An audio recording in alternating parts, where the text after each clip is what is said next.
Subscribe करें और bell दबाएं ताकि कोई खबर रह न जाए।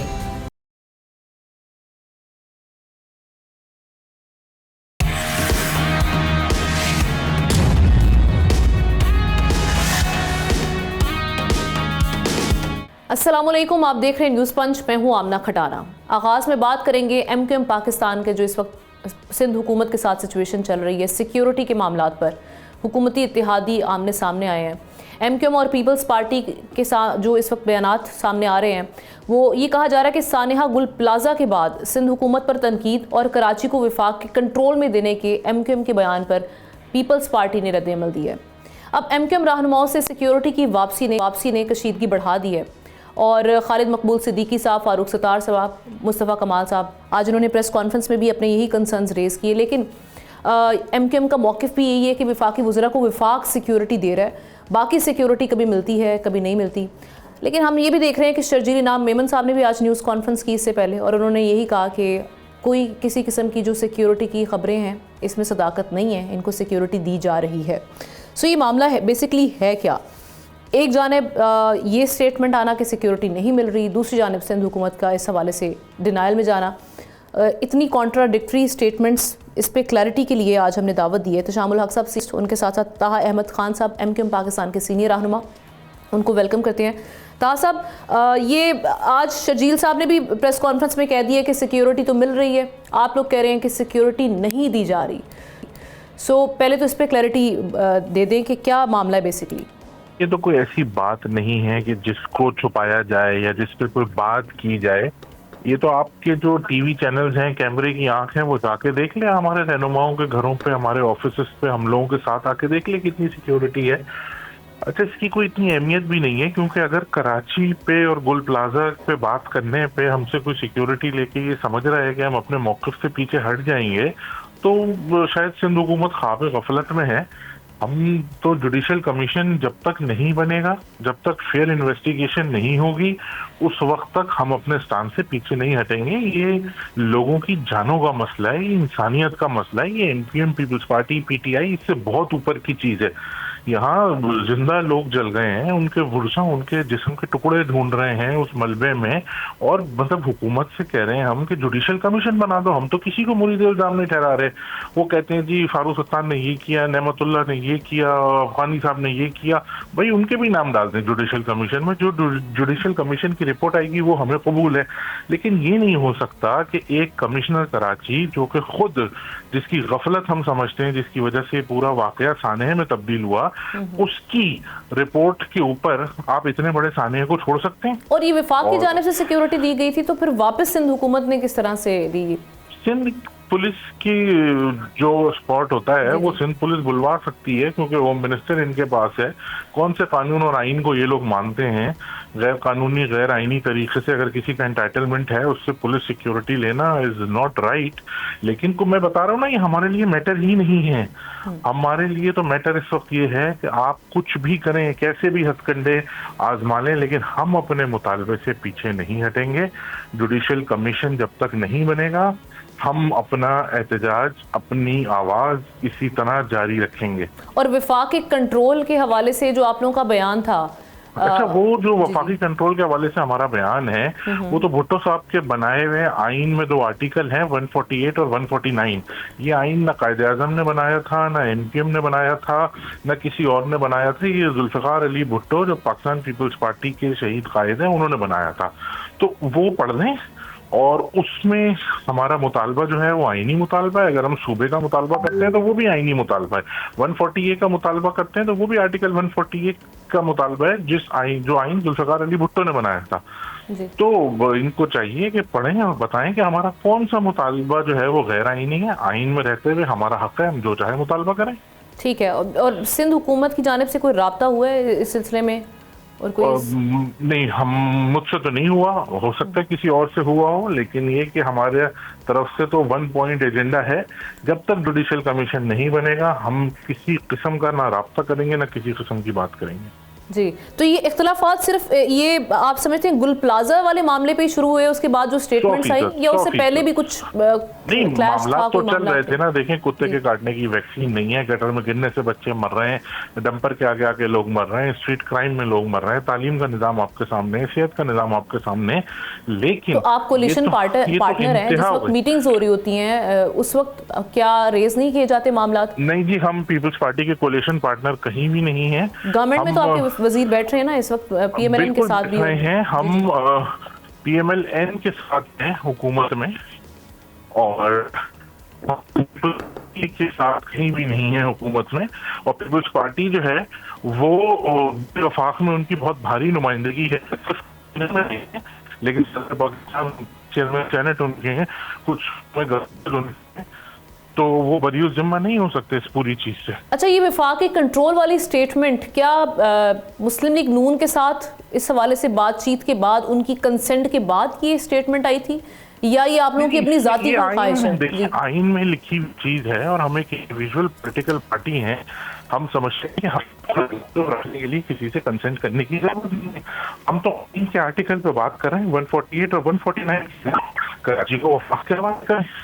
ठीक, मैं एहतशाम साहब को भी इंगेज करती हूँ, आप साथ ही रहिए, फिर आपकी जानिब 18वीं तरमीम के हवाले से भी सवाल लेके आते हैं। एहतशाम साहब, ये मामला क्या हम यहाँ तक पहुँच गए? हम पहले कहते थे कि सियासत में इख्तलाफात तो होते हैं, डिसएग्रीमेंट भी होते हैं, लेकिन अब इस लेवल की तो नहीं कि आप जो उस पर ज़ाती अपने जो इनाद है वो निकालना शुरू कर दें, सिक्योरिटी वाले मामला देख लिए जाएँ। अब उस पर पीपल्स पार्टी मान तो नहीं रही, लेकिन ऑब्वियसली फिर ये सिक्योरिटी किसने वापस ली, ये वाला मामला भी। सो हम पहले ही कहते रहे कि सियासत को उस नहज पर ना लेके जाया जाए कि आगे से वापसी का रास्ता मुश्किल हो, और आज हम देख भी रहे हैं। देखिए, हम ना गोल प्लाजा के अफसोसनाक वाक़े के बाद तो सूरत हाल बहुत बिगड़ी है, और जिस तरीके से आप देख लें कि एक दूसरे के खिलाफ बयानबाजी हो रही है, और जिस तरीके से कोई बात मानने के लिए कोई तैयार ही नहीं एक दूसरे की, उसके बाद तो बड़ा वाज़ेह तौर पे लग रहा है कि ये इख्तलाफात बहुत ज़्यादा आगे चल के और बढ़ेंगे। लेकिन एक चीज़ तय है, हम ना कि देखें 18 बरस का आप यूँ समझ लें कि ये सिंध का मिस गवर्नेंस है, और क्रॉनिक मिस गवर्नेंस है, इससे हालात बहुत ख़राब हुए हैं। अब ये सवाल कि जी पीपल्स पार्टी साथ है, अपना MQM साथ रही है नहीं रही है, अब सवाल ये कि इस वक्त तो बुनियादी तौर पे ऑनर्स तो जो है ना वो पीपल्स पार्टी की हुकूमत पे है। मैं खबर के तौर पे आपको बता सकता हूँ कि यहाँ पे भी बहुत ज़्यादा कंसर्न है मरकज़ में, और मेरी तला ये है कि ज़रूरत से ज़्यादा हुकूमती लोग कहते हैं कि हम इतना टाइट नहीं करना चाहते पीपल्स पार्टी के लिए, उनके लिए मुश्किलात नहीं पैदा करना चाहते, लेकिन हमने अब वाज़ेह तौर पे अपना उनको कंसर्न बताया है कि ये बात ऐसे नहीं चलेगी। लफ्ज़ यूज़ किया गया कि हम पीपल्स पार्टी को अपसेट नहीं करना चाहते। अब सवाल ये कि क्या ये इतना आसान मामला है कि आप इतने बड़े वाक़े के बाद अगर MQM ये बात कर रही है, पूरा पाकिस्तान कह रहा है कि जी जुडिशल कमीशन बनाया जाए, तो नहीं बना रहे। किसकी गलती है, किसकी गलती नहीं है, उसको मेरा ख्याल है ब्लैक एंड वाइट चीज़ों को सामने आना चाहिए, लेकिन आप देख लें कि वो उस तरफ नहीं आएंगे। और कुछ खबरें आमना मैं आपको बता सकता हूँ कि जब ये बात होती है ना सूबों की, और जो अभी भी बात कर रहे हैं, देखिए एक बात मैं आपको बता सकता हूँ, ये फैसला हो गया है इन प्रिंसिपल नहीं, 18वीं तरमीम के हवाले से पक्का नहीं, ये 18वीं तरमीम में भी आएंगी चीजें, और जिसमें ये सूबे नए बनाने की जो बात हो रही है। हाँ, 2 सूबे इनिशियली बनाने का फैसला हो गया है, एक KP में हज़ारा का, और जनूबी पंजाब जो है ना ये पंजाब में बनेगा।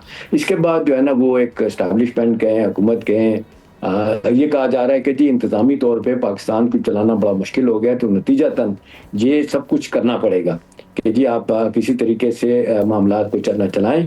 और ये जो हम ये कहते हैं एक फेलियर हो चुका है, हम देख रहे हैं कि निज़ाम नहीं चलना, कोई हुकूमत कामयाब नहीं हो रही, तो इसके लिए ज़रूरी है कि छोटे छोटे सूबे बनाए जाएं और ये गवर्नेंस को बेहतर किया जाए। अब सवाल ये कराची में जो है ना सिचुएशन यहाँ पे जो आमना ख़राब हुई है ना, अब ये ब्लेम गेम तो है, माजर के साथ भाई जो कहें, इनके कंसर्न भी अपनी जगह है, लेकिन इस वक्त ये भी पूरी चुटकी ले रहे हैं कि जी जो इस वक्त पूरे तरीके से फंसे हुए हैं पीपल्स पार्टी वाले, इनको पर जवाब नहीं है।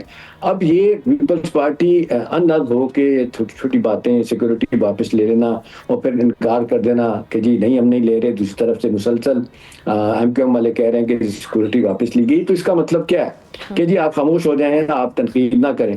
जहाँ देखें ना, अब जो नुकता चीनी तो किसी किस्म तो सब पे हो सकता है, MQM पे भी हो सकता है, गलतियों से तो पाक नहीं है, सबसे गलतियां हुई हैं। अब इसको गलतियों को दूर करने का तरीका यही है कि ये एक मिसाल बना ली जाए, ये जो अब गुल प्लाजा का वाकया हुआ है, इसके बाद हमने किधर जाना है, कैसे चीज़ें ठीक होंगी, और कराची में जो एक सीरियस एक्यूट गवर्नेंस का मसला है, इसको कैसे ठीक किया जाएगा, इस पे कंसेंसस नहीं हो रही। अब मरकज परेशान तो जरूर है, लेकिन जो इख्तलाफात इस वक्त MQM के हैं वो पीपल पार्टी के, अगर ये बढ़ते चले जाते हैं तो उनके लिए मुश्किलात होगी। एक चीज मैं ताहा भाई आपसे पूछूंगा कि इख्तलाफात तो पहले भी आपके हैं, पीपल्स पार्टी से भी हैं और चले इख्तलाफात तो चलते रहते हैं, लेकिन ये गोल प्लाजा के बाद इख्तलाफात बहुत ज्यादा हो गए हैं। इसको लेके बहुत सारे लोग ये तबसरा कर रहे हैं कि शायद सूरत हाल अब बहुत ज्यादा आगे चली जाएगी और इख्तलाफात को वापस लाना मुश्किल हो जाएगा। आपके ख्याल में किस कदर गलती आपकी है या पीपल्स पार्टी की है? क्या ये इख्तलाफात बैठ के हल हो सकते हैं कि नहीं हो सकते? क्योंकि पीपल्स पार्टी को तो ज़ाहिर आपके साथ रहना है, आपको भी उनके साथ सिंध में रहना है,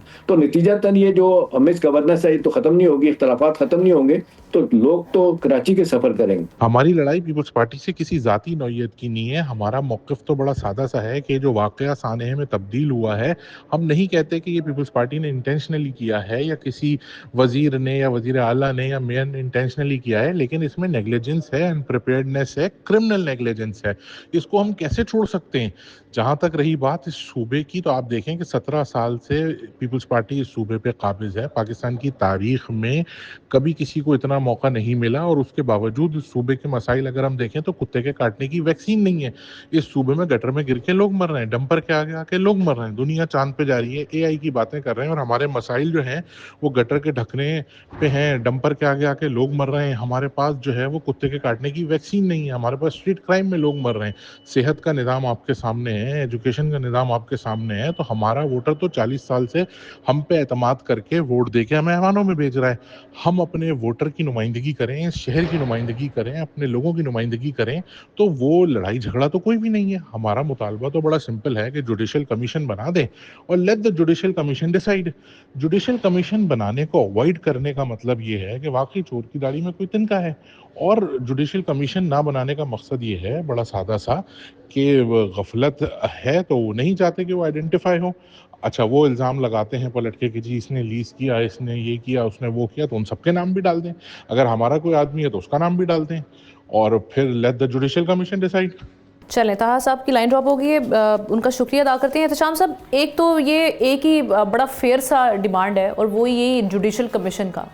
सिंध हुकूमत इस मामले से गुल प्लाजा वाला बहुत बड़ा हुआ और यहाँ पर हमने जो नेग्लिजेंस देखी, सारे मामला देखे, इस तरीके से भाग सकती है ये इस पॉइंट पर आकर? क्या अब हमारे मुल्क में जिसके पास पावर होगी उससे कोई सवाल नहीं कर सकता, उसको कोई क्रिटिसाइज़ नहीं कर सकता कि उसकी परफॉर्मेंस को लेके सवाल उठाया जाए? ये वही सिंध हुकूमत है जिस वक्त हम देख रहे थे कि अपोजिशन में PTI जब यहाँ पर CM साहब आते हैं KP के, तो जिस तरीके से उन्होंने इस्तेकबाल किया, लोगों ने उनको सराहा, खुले दिल से उन्होंने जो इजहार किया और वार्म वेलकम किया, तो पंजाब के साथ उनका मुवाजना किया जा रहा था कि यहाँ पे बड़ी सेवा हुई है, यहाँ बड़ी अच्छे तरीके से वेलकम किया गया। लेकिन अब जब उनके ही कोलिशन पार्टनर जो कोलिशन गवर्नमेंट में बैठे हुए हैं, जब यहाँ पर सानेहा होता है और क्रिटिसाइज़ किया जाता है, तो इस तरीके का रवैया सामने आना ये क्या अक्कासी करता है? देखिए, हम ना पीपल्स पार्टी की इनसिक्योरिटीज तो अपनी जगह मौजूद है। अब जाहिर है रोज ये लोग बात करते हैं सिक्योरिटी हो, लॉ एंड ऑर्डर हो। कराची के आप आए दिन आप देख लें, चाहे आप बिजली का निज़ाम हो, सड़कें हो, पानी हो, माफियाज का जिसको कहते हैं दौर चल रहा होता है वहाँ पे हर वक्त ही। तो ये इससे बचने के लिए अब बजाय इसके कि पीपल्स पार्टी ने कुछ वाज़े तौर पे इक़दाम उठाए होते, तो मेरा ख्याल है ये सूरत हाल देखने को ना मिलती। अब जाहिर सी बात है जो अपोजिशन में लोग बैठे हैं वो तो क्रिटिसाइज करेंगे, उनका तो काम ही है, और आपको जिसको कहते हैं कि हर तरीके से एम्बैरस करना, वो तो करेंगे। जानिब से क्या इस हवाले से कोई कंसर्न रेज नहीं किया जाएगा प्राइम मिनिस्टर की जानिब से कि जुडिशल कमीशन क्यों नहीं बन रहा है इस मामले में? देखिए, हम ना यहाँ जब बात होती है ना, एहसन इकबाल हो, बाकी लोग हो, राना सनाउल्लाह, वो तो बड़ी हद तक ये बात तो प्राइवेटली मानते हैं कि जिस तरीके से नेग्लिजेंस हुई है वहाँ पे, इतनी जानें चली गई हैं, 71 से ज़्यादा लोग जो ना अल्लाह को प्यारे हो गए हैं, उसके बाद के मामला देखे जाएं, वो कहते हैं एक एपैथी है, मतलब बिल्कुल लापरवाही की इंतहा है पीपल्स पार्टी के पार्ट पे। उसको ठीक करने के बजाय वो रात दिन सारे वजीर उनके बैठ के वो जो है ना किसी तरीके से अपने आप को बचाने की कोशिश कर रहे होते हैं। हमने जिस तरीके से टायराट खोला हुआ उनके खिलाफ, वो बड़ी सख्त तकरीरें भी कर रहे हैं। अब ज़ाहिर है इस वक्त तो बड़ी वीक पोजीशन में है पीपल्स पार्टी। राइट, एहतशाम साहब साथ ही रहिएगा, एक ब्रेक की जाने बढ़ते हैं। ब्रेक के बाद एक और स्टोरी है, उस पर आपका इस पर तजिया लिया जाएगा।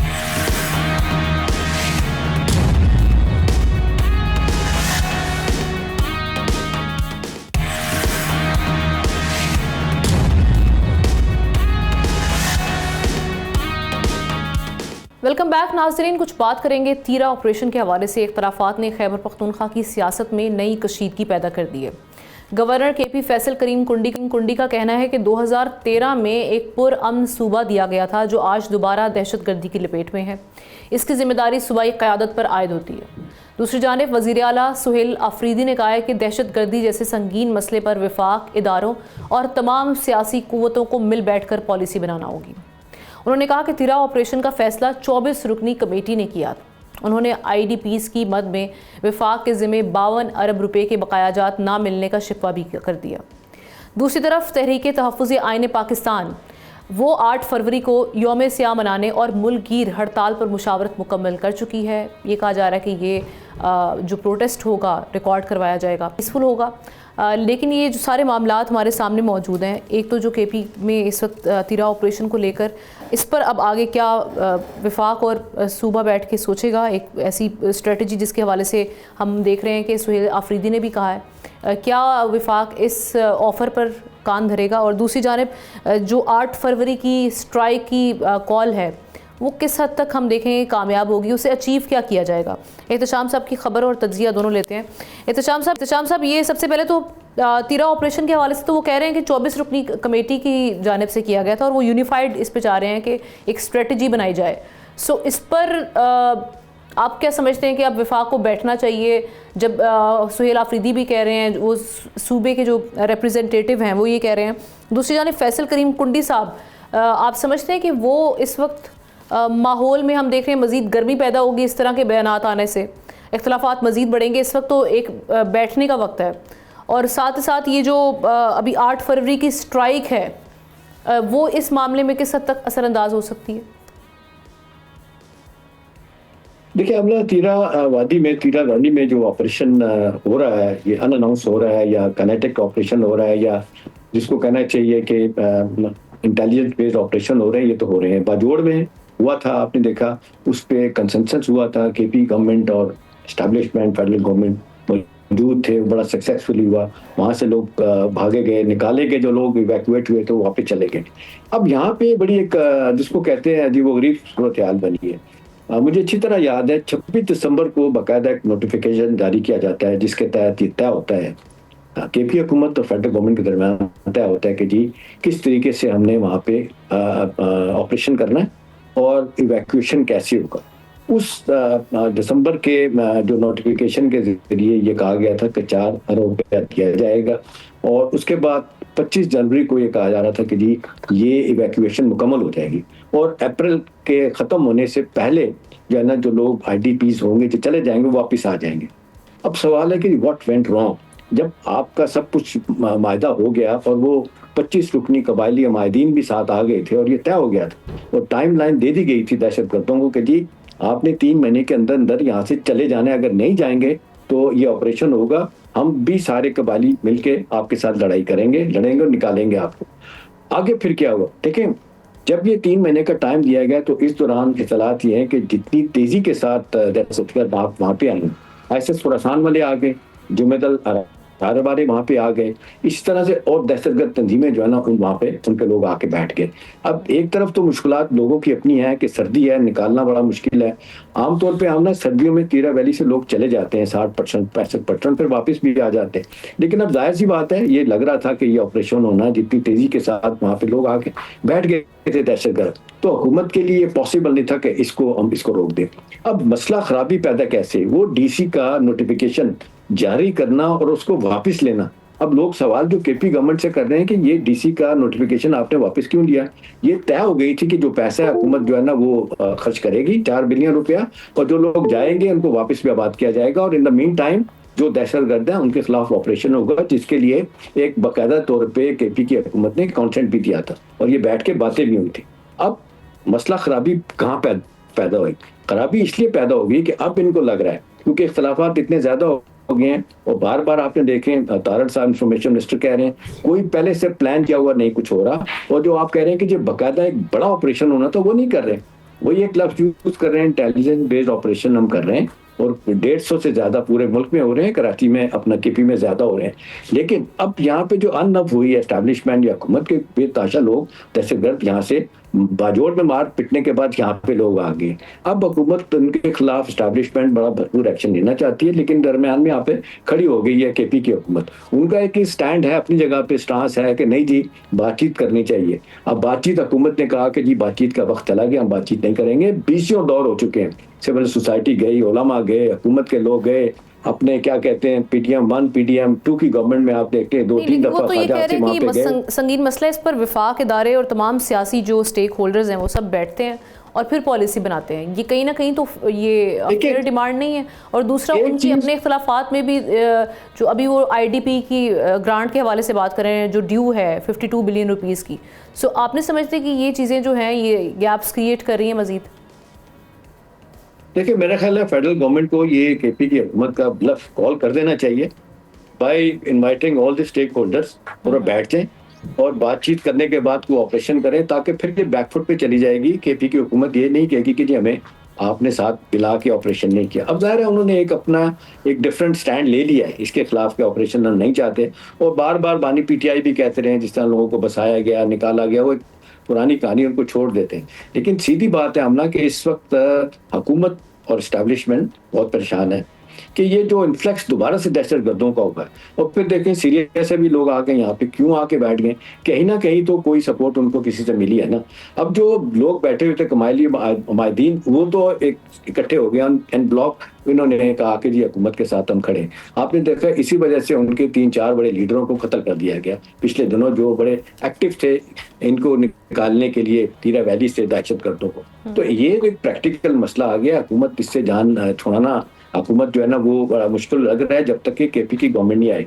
अब सवाल ये है कि जो पैसा 50 अरब रुपया वो तो बहुत अरसे से कह रहे हैं, वो जो मेरा ख्याल है कुछ पैसा दिया गया, कुछ पैसा नहीं दिया गया। अब ज़ाहिर है मरकज़ की हुकूमत भी जब देखती है कि इख्तलाफात इतने ज़्यादा हैं, तो मेरा ख्याल है वो भी फिर कहती है जी ठीक है विदहोल्ड करने ना दिया जाए इनको, जिसको कहना चाहिए इनके पैसे जो रुके हुए। अगला सवाल जो आप कर रही हैं ना वो इम्पोर्टेंट है कि ये 8 फरवरी को कुछ होने जा रहा है कि नहीं जा रहा। देखिए 8 फरवरी को मुझे ज़ाती तौर पर नहीं लग रहा कि कुछ बहुत बड़ा जिसको कहते हैं हलचल मिट जाएगी और हुकूमत के लिए मुश्किलात हो जाएंगी। लेकिन हुकूमत जिस तरीके से रिएक्ट कर रही है, मेरा ख्याल है ओवर रिएक्ट कर रही है। आखिरी बात अपना यह है कि अब 8 फरवरी के लिए मेरा ख्याल है कोई जो अंदर बातें चल रही है उसमें है कि हुकूमत तो टफ टाइम देगी। सड़कों पे इस्लामाबाद में नहीं आना, जहाँ जो बैठ के छोटा मोटा करेंगे करते रहेंगे। केपी में जलसा जुलूस बड़ा हो सकता है, लेकिन ये कोई ऐसा होगा कि शटर डाउन हो जाएगा, पहिया जाम होगा, तो आप देख लें जितनी वो मुश्किल नजर आ रहा है। क्योंकि ताजर तंजीमें देख लें वो भी नहीं साथ खड़ी हैं। अब जो आप देखने इख्तलाफात है अपने लॉयर कम्युनिटी में अपनी जगह है, तो मुझे नहीं लगता कि वो हुकूमत के लिए कोई इतनी बड़ी परेशानी पैदा कर सकेंगे कि बानी PTI को इस तरह रहा करवा लें, अनलेस कि बैकग्राउंड में गिव एंड टेक आमने नहीं होता। देखें कुछ चीज़ें PTI के लोग मानते हैं कि हमें अपना रवैया ठीक किए बगैर और सोशल मीडिया ब्रिगेड की गाली गलोच इनिशियली रोकनी चाहिए, वो आप देख लें नहीं रुक रही। और देखें बानी PTI ने एक दफ़ा फिर अपना इनकार कर दिया ये बताने से कि उनका अपना ये जो ट्विटर हैंडल है बाहर बैठा कौन जो है ना उसको हैंडल कर रहा है। तो ये इख्तलाफ चीज़ें पैदा कर रही हैं, लेकिन मेरा ख्याल है रिसीविंग एंड पे PTI है, उनको चाहिए कि वो कोई रास्ता निकालें। अब देखें यही बात होती है कि जी सियासत जो है ना वो दीवारों से टकराने का आमना नाम नहीं होता, बंद दरवाजे खोलने का नाम है। वो उसको कैसे खोलते हैं मेरा ख्याल है अब ये सारा PTI के ऊपर है। Right, thank you so much Ehtesham का इस हवाले से जो एनालिसिस सामने आया। एक ब्रेक की जानिब बढ़ते हैं, ब्रेक के बाद वापस आएंगे।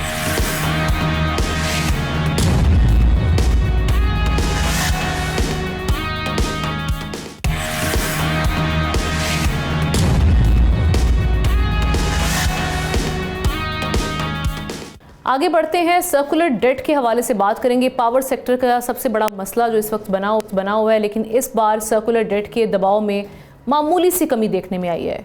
मौजूदा माली साल के पहले 6 माह में गर्दिशी कर्जे का इजाफा 75 बिलियन रुपए तक है और मजमूई हजम कम होकर 1.689 ट्रिलियन रुपए हो चुका है। हुकूमत की जानिब से 200 अरब रुपए की सब्सिडी के इजरा को इस कमी की बड़ी वजह करार दिया जा रहा है, लेकिन ये कमी बड़ी मामूली सी है। अदादो शुमार के मुताबिक पैदावारी कंपनीज के वाजिबात और सूदी अखराजात में भी नुमायां कमी आई है।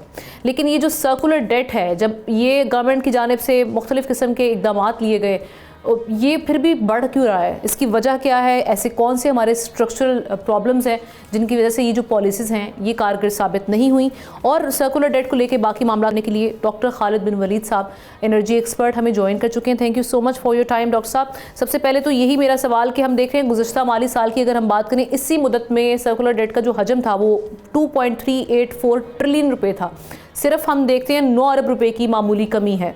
गवर्नमेंट ने कैपिटल भी इसमें काफ़ी इन्वेस्ट किया, 780 बिलियन रुपए का, 1.225 ट्रिलियन रुपए के कमर्शियल लोन भी लिए, लेकिन उसके बावजूद हम देख रहे हैं कि सर्कुलर डेट 75 बिलियन रुपए का रिकॉर्ड हुआ है। क्या वजह समझते हैं आप?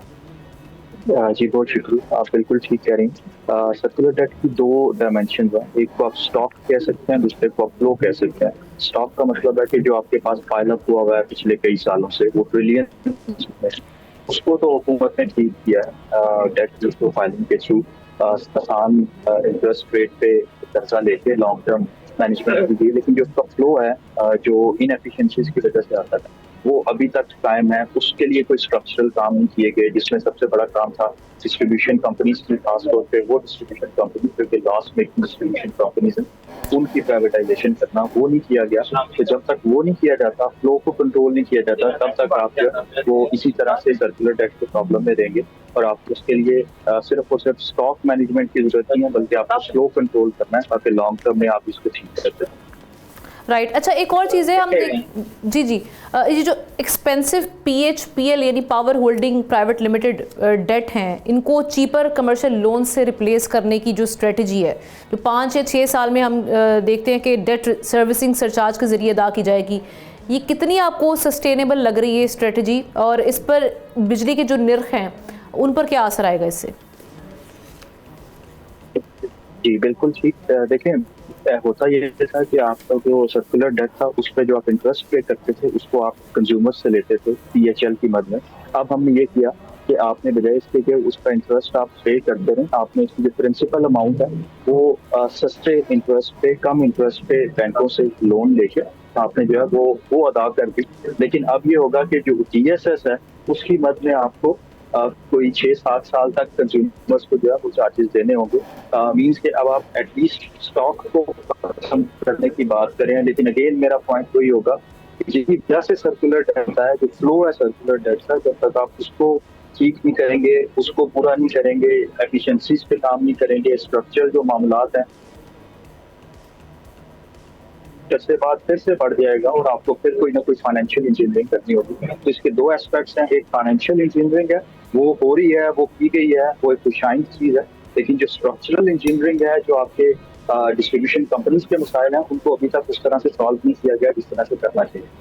अच्छा, डिस्कोर्स की प्राइवेटाइजेशन के हवाले से भी हम देखते हैं कि बात होती रहती है कि ये रिफॉर्म अगर की जाएगी तो इससे काफ़ी चेंज आएगा। लेकिन अगर हम के इलेक्ट्रिक की परफॉर्मेंस की बात कर लेते हैं तो ये जो इस बार इनकी गैर अदायगियाँ यानी नॉन पेमेंट्स हैं, उसमें भी हम देख रहे हैं कि शार्पली राइज आया 115 बिलियन रुपए का, ये जो रिपोर्ट अब बता रही है।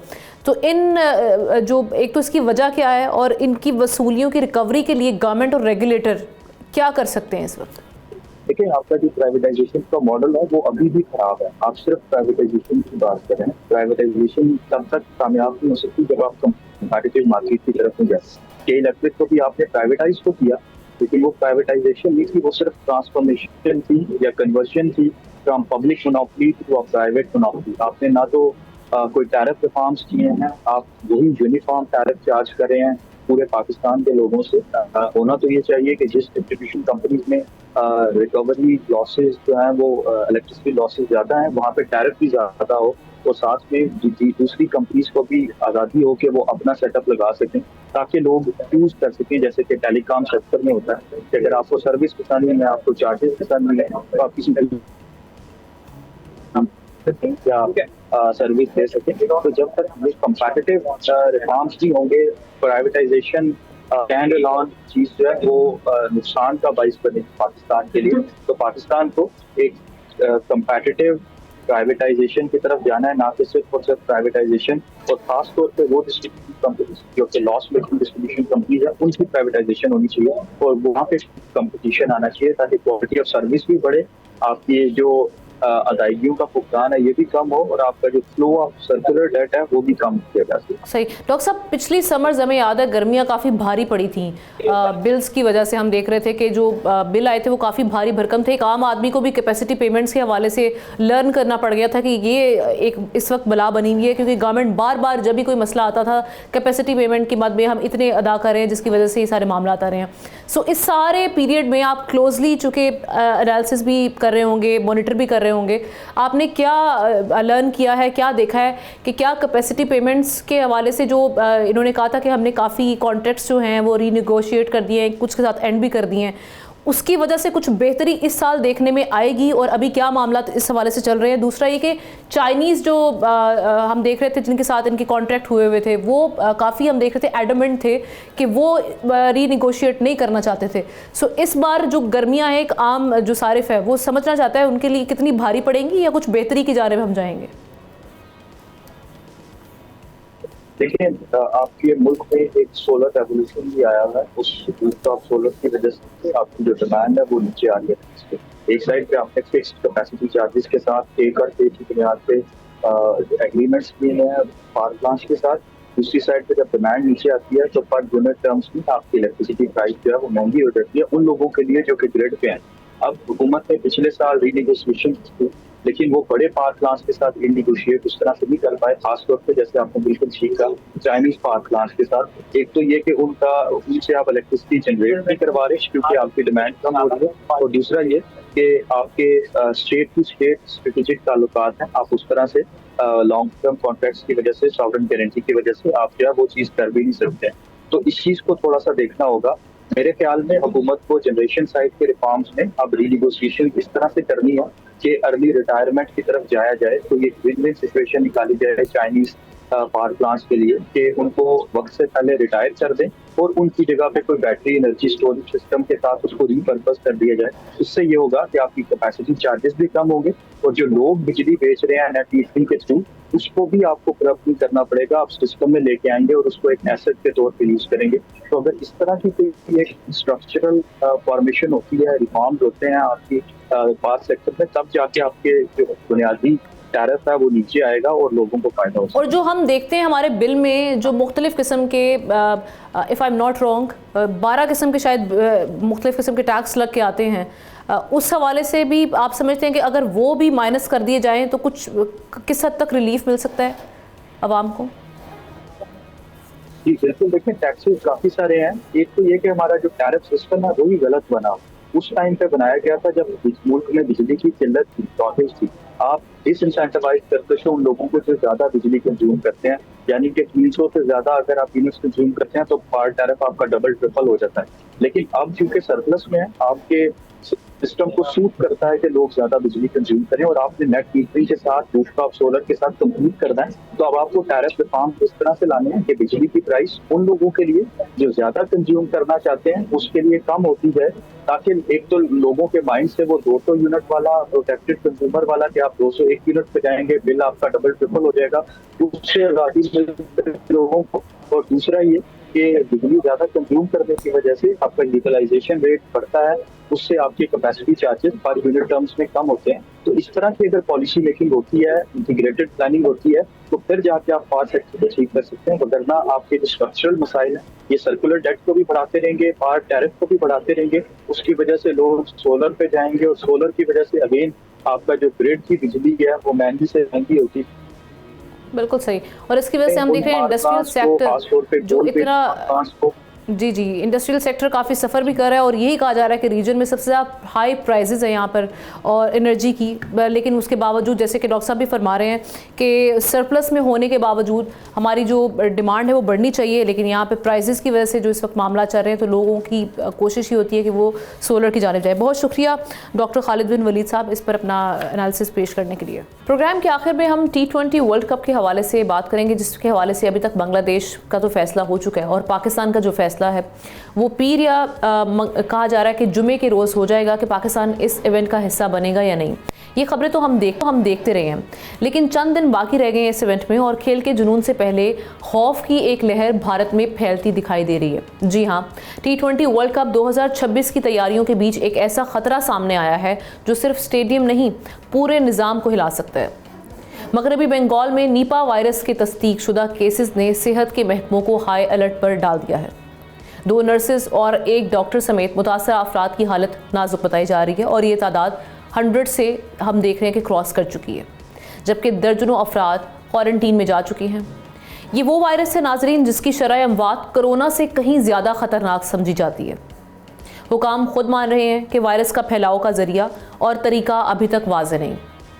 वर्ल्ड कप शुरू होने में चंद दिन बाकी हैं और सवालात लॉजिस्टिक्स, सिक्योरिटी और खिलाड़ियों की हिफाजत पर उठने लगे हैं। ना कोई वैक्सीन, ना कोई मखसूस इलाज, सिर्फ एहतियात और खदशात। क्या खेल का ये आलमी मेला सेहत के इस खतरे का मुकाबला कर पाएगा? ये सवाल पर मौजूद है।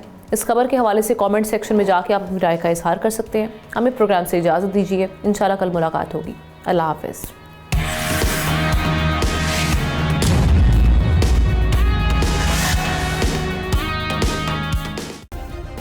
सब्सक्राइब करें और बेल दबाएं ताकि कोई खबर रह न जाए।